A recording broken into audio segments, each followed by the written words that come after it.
اور یہ جو مشہور ہے نا کہ اسلام تو دنیا میں بزور شمشیر پھیلا ہے، اسلحے کے زور نہیں، اسلحے کے زور پہ پھیلنا ہوتا تو ایٹم بم ہے ہمارے پاس، کتنا اسلام پھیلایا ہم نے، اور لوگوں کو ہم تو اسلام سے دور کر رہے ہیں۔ اعمال کے حسن سے، اسلام کے حسن سے دنیا میں اسلام پھیلا ہے، اتنا حسین مذہب ہے۔ دیکھیں ایک واقعہ یاد آ گیا حسن سے، حضرت عمر رضی اللہ تعالیٰ عنہ، ان کا دور خلافت ہے۔ ان کے دور خلافت میں ایک ایران کا، فارس کا ایک شہزادہ کہہ لو، بادشاہ زادہ کہہ لو، وہ گرفتار ہو کے آیا قیدیوں میں۔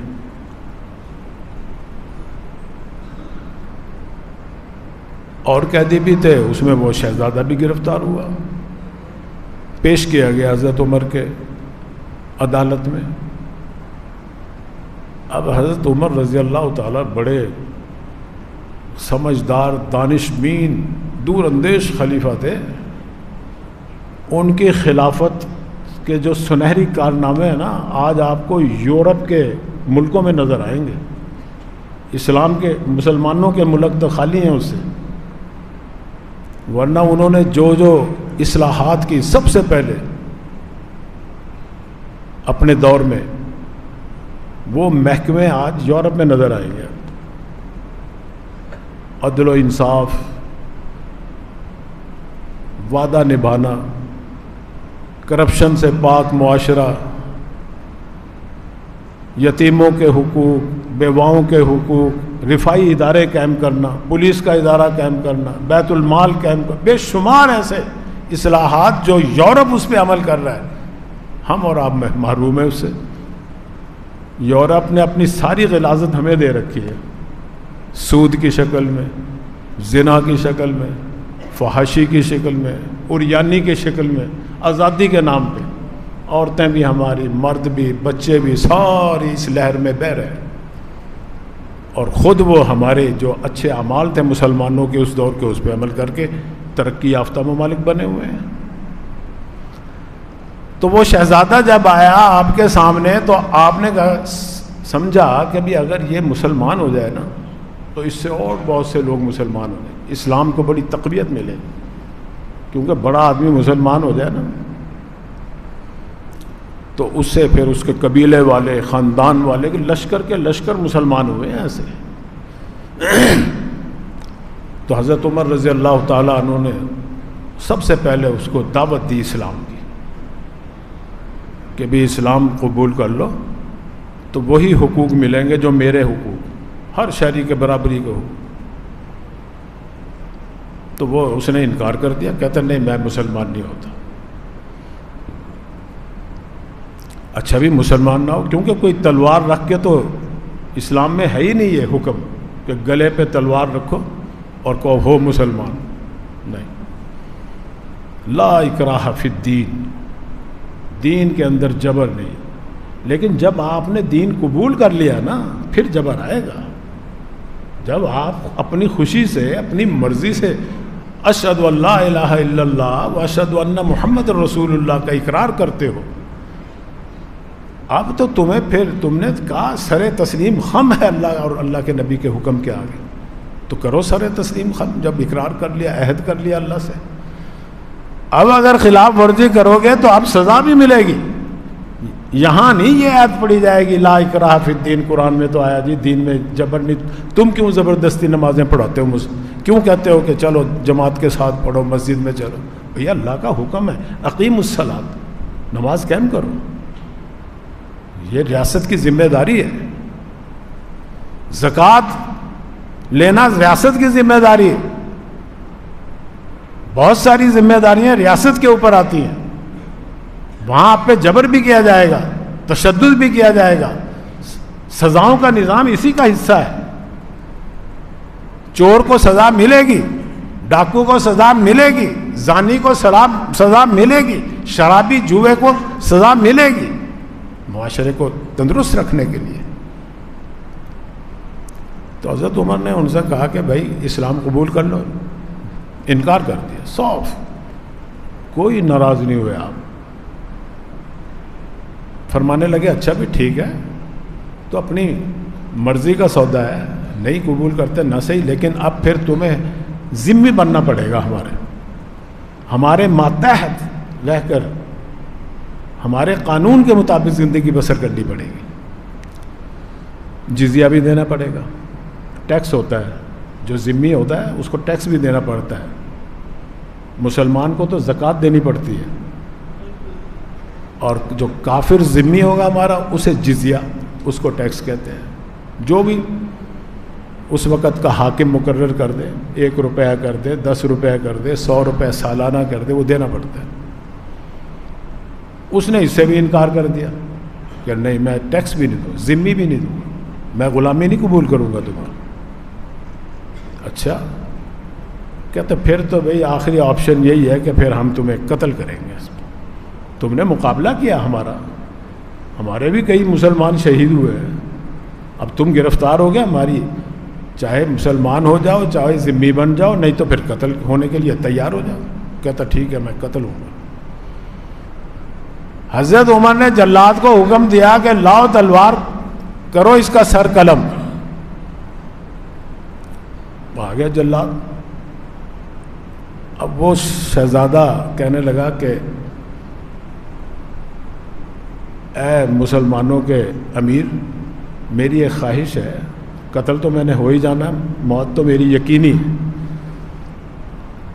مجھے پیاس لگی ہوئی ہے, اگر ایک پیالہ پانی پلا دو تو میں اس کے بعد مجھے قتل کر ڈالو. حضرت عمر فرمانے لگے یہ بھی کوئی بات ہے, بالکل ضرور, لاؤ بھی پانی لے کر. پیالہ آ گیا پانی کا بھرا, لو بھی پی لو. اب پیالہ اس کے ہاتھ میں منہ تک لے کر گیا, پیا نہیں, واپس لے آیا. حضرت عمر کہنے لگے بھی پی کیوں نہیں رہے؟ کہتے نہیں مجھے ڈر ہے, میں شاید تم مجھے مہلت ہی نہ دو, میں پینا شروع کروں, پیچھے سے جلاد کھڑا ہے تلوار سونت کے میرا ساری نہ قلم کر دے. مجھے اطمینان نہیں ہے, مجھے اطمینان دلاؤ, میں اطمینان سے پانی پی لوں, جب پانی پی چکا ہوں گا پھر مجھے قتل کر ڈالنا. اس نے کہا بھائی اطمینان ہے, تم یہ پانی پی لو, جب تک نہیں پانی پیو گے نہیں کوئی قتل کرے گا تمہیں, میں اطمینان دلاتا ہوں.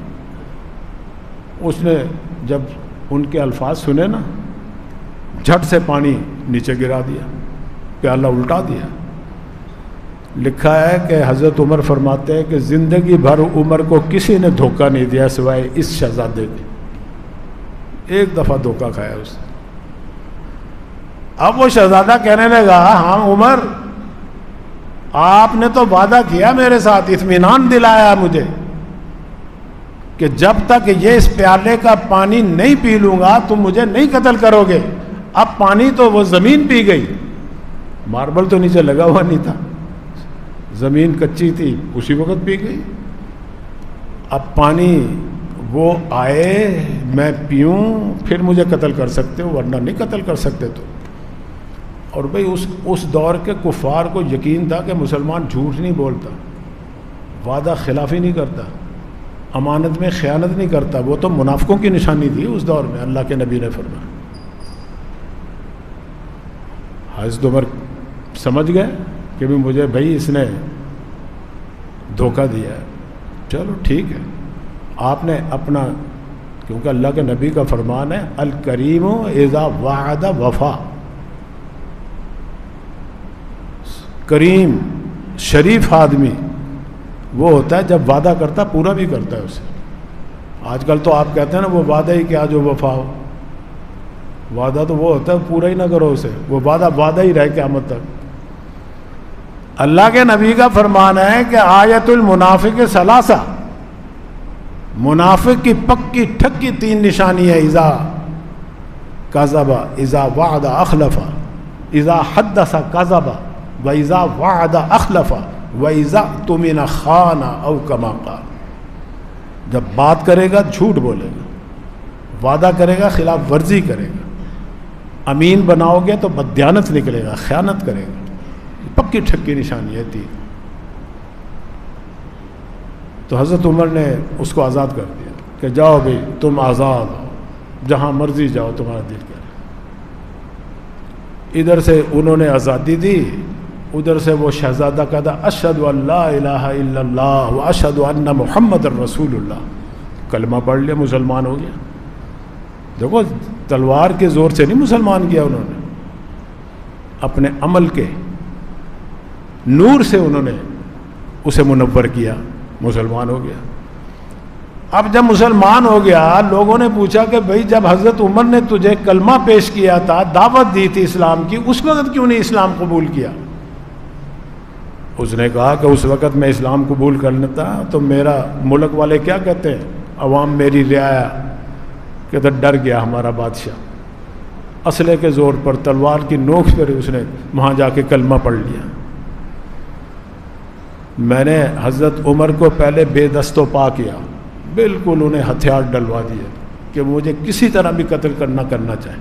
جب میں نے دیکھ لیا اور مجھے پورا یقین تھا کہ مسلمان جو ہے، مسلمانوں نے ترقی اسی وجہ سے کی اس دور میں، اعمال کے نور کی وجہ سے، اسلحے کی نوک پر نہیں، نورانی اعمال، سرکار دو عالم صلی اللہ علیہ وسلم کے اعمال کی وجہ سے۔ مجھے یقین تھا کہ عمر مجھ سے جب وعدہ کر لے گا تو پورا کرے گا، مجھے پورا بھروسہ تھا 100%۔ اس لیے میں نے یہ چال چلی، اسے بالکل بے دست و پا کر کے میں آزادی کے ساتھ، تاکہ وہاں خبر پہنچے تو وہ سمجھے اپنی مرضی سے اس نے اسلام قبول کیا، ڈر اور خوف کی وجہ سے نہیں۔ بہت سے لوگ ایسے بڑے بڑے سردار، بڑے بڑے لیڈر حضور صلی اللہ علیہ وسلم کے دور میں بھی ایسے تھے، صرف لعنت ملامت کی ڈر کی وجہ سے اسلام قبول نہیں کیا، حالانکہ وہ سچ سمجھتے تھے کہ حقانیت اسلام کے اندر ہے، سچ مذہب جو دین ہے، بہترین دین دنیا کے اندر اسلام ہے، لیکن قبول نہیں کیا۔ وہ ایک شاعر ہے بہت بڑا حضور صلی اللہ علیہ وسلم کے دور میں، امیہ بن سلم، وہ قسم کھا کر کہتا ہے، قسم بھی اٹھا رہا ہے، فرمایا کہ وَلَقَدْ عَلِمْتُ بِأَنَّ دِينَ مُحَمَّدٍ وَلَقَدْ عَلِمْتُ بِأَنَّ دِينَ مُحَمَّدٍ مِّن خَيْرِ أَدْيَانِ الْبَرِيَّةِ دِينًا۔ میں بخدا کہتا ہوں کہ اس وقت روئے زمین کے اوپر سب سے بہترین دین جو ہے وہ دین محمد ہے۔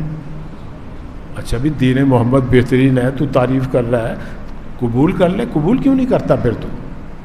اس کی وجہ بھی بتلا رہا ہے، فرمائیں گے وَلَقَدْ عَلِمْتُ بِأَنَّ دِينَ مُحَمَّدٍ وَلَقَدْ عَلِمْتُ بِأَنَّ دِينَ مُحَمَّدٍ مِّن خَيْرِ أَدْيَانِ الْبَرِيَّةِ دِينًا لَوْلَا الْمَلَامَةُ أَوْ حِزَارُ مَسَبَّةٍ لَوْلَا الْمَلَامَةُ أَوْ حِزَارُ مَسَبَّةٍ لَوَجَدْتَنِي سَمَحًا بِذَاكَ مُبِينًا۔ اگر مجھے لعنت ملامت کا ڈر نہ ہو نا، کہ لوگ میرے مرنے کے بعد گالیاں دیں گے مجھے کہ لو اتنا بڑا سردار جنرل اور قبیلہ خاندان کا سربراہ محمد کا دین قبول کر لیا، ایک چھوٹے سے آدمی کو کہ تابع ہو گیا، اس کا غلام بن گیا، یہ مجھے ڈر نہ ہو تو میں سب سے پہلے دین قبول کرنے والا ہوں۔ اسی ڈر میں ہی وہ مر گیا، نہیں قبول کیا۔ بہت سے ایسے تھے لیڈر۔ تو میں عرض یہ کر رہا تھا کہ اسلام دین فطرت، اس کا ہر حکم انسانی فطرت کے عین مطابق۔ ہاں اگر کسی انسان کی فطرت بندر کی فطرت بن جائے، بھیڑیے کی فطرت بن جائے، ریچھ کی فطرت بن جائے، خنزیر کی فطرت بن جائے، کتے کی فطرت بن جائے، تو پھر اصلاح کرتا ہے، اصلاح کے ساتھ ساتھ اس کے اندر حسن بھی پیدا کرتا ہے۔ مزید تفصیل انشاءاللہ عند آخر دعوانا